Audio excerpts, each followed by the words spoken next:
I'm Annie. Welcome to my chaos. This is the pandemic.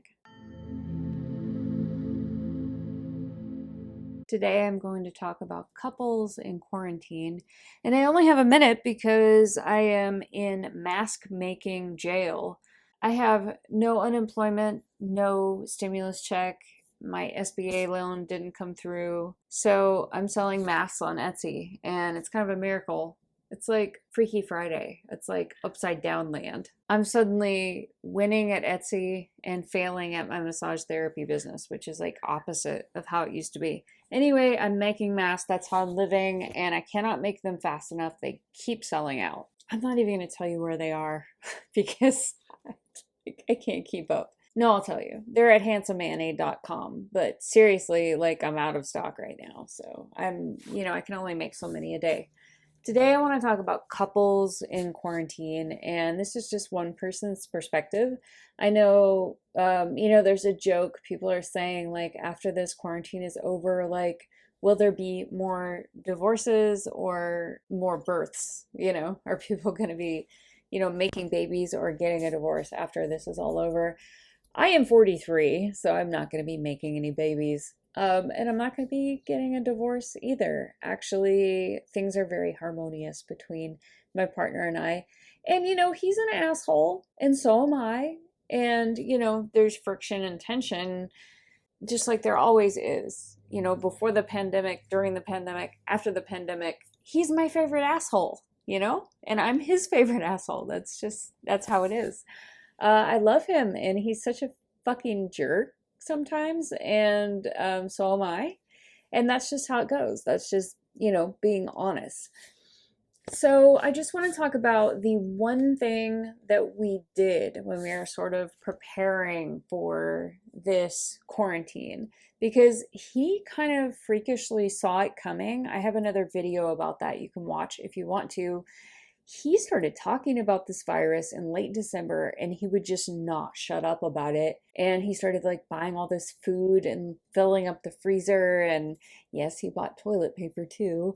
We didn't exactly hoard it because he bought it in January and February before the whole toilet paper gate was a thing.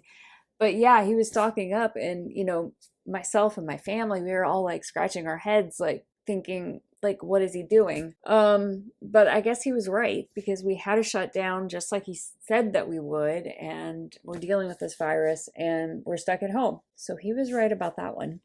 So anyway, when the quarantine became like a real thing, I realized it was really happening. We were really going to be shut up together. I started thinking about couples in quarantine, and I thought, I really don't want there to be this kind of friction between us on top of all the other stresses of being out of work, being unemployed, uncertain future, supply chain issues. I was early on kind of concerned about petty crime, or concerned about the National Guard stepping in, which has not happened so far. They keep baiting us with this unemployment and these stimulus checks that they say are coming, but I think that's kind of a fairy tale. I think maybe they're just saying that to keep the crime down. I don't know, because I don't know. I guess some people have gotten stimulus checks. I certainly haven't, even though I definitely qualify.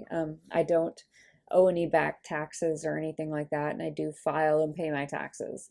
Anyway, so the one thing that I did, I know everybody is in a different situation with their partners.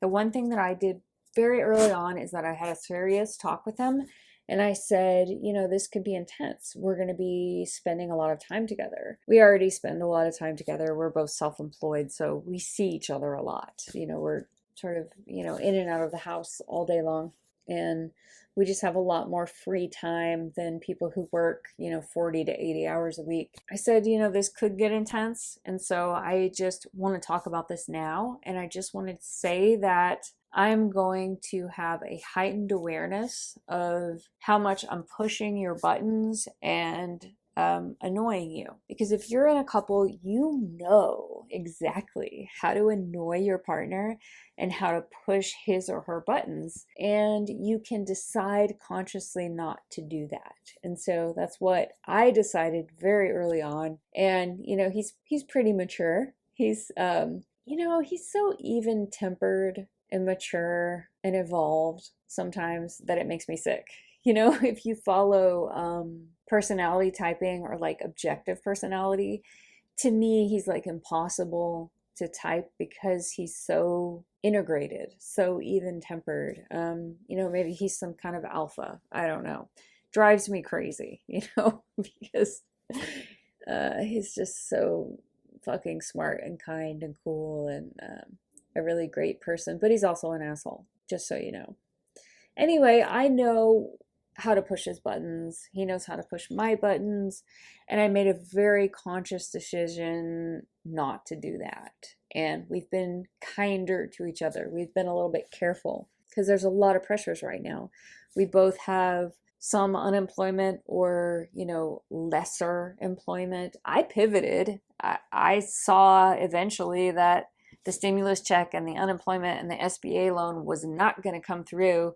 And I got my ass in gear and started making masks. And so, now I can't even make them fast enough. And the profit margin isn't that great, but it's something. I mean, I could, use this money for groceries and all kinds of things. But, that's a lot of stress.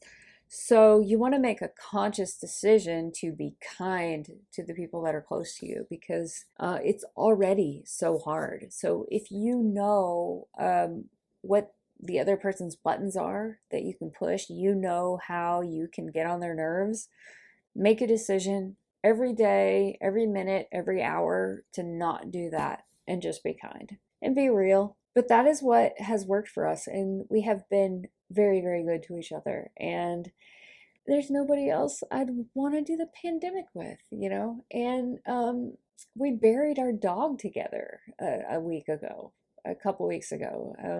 I think it was the weekend after Easter. If you haven't buried a body with someone, it's a bonding experience. Our dog died right in front of us. It's a whole thing. But yeah, so just be good to your people. Be good to the people in your neighborhood, in your household. Be good to your partner because there's just no time or energy for any added tension on top of all this other bullshit that's happening right now. Okay? So that's my story about couples in quarantine. I hope you're all doing well.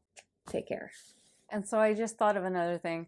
For this whole quarantine, I get up and run in the morning and I wear a sports bra. But other than that, I have not worn a bra for, since March 15th or something. I wear these overalls every day, and my partner says that I look like a stupid toddler, like when I wear my overalls every day, because they're convenient for my work. But he says that I look like a toddler.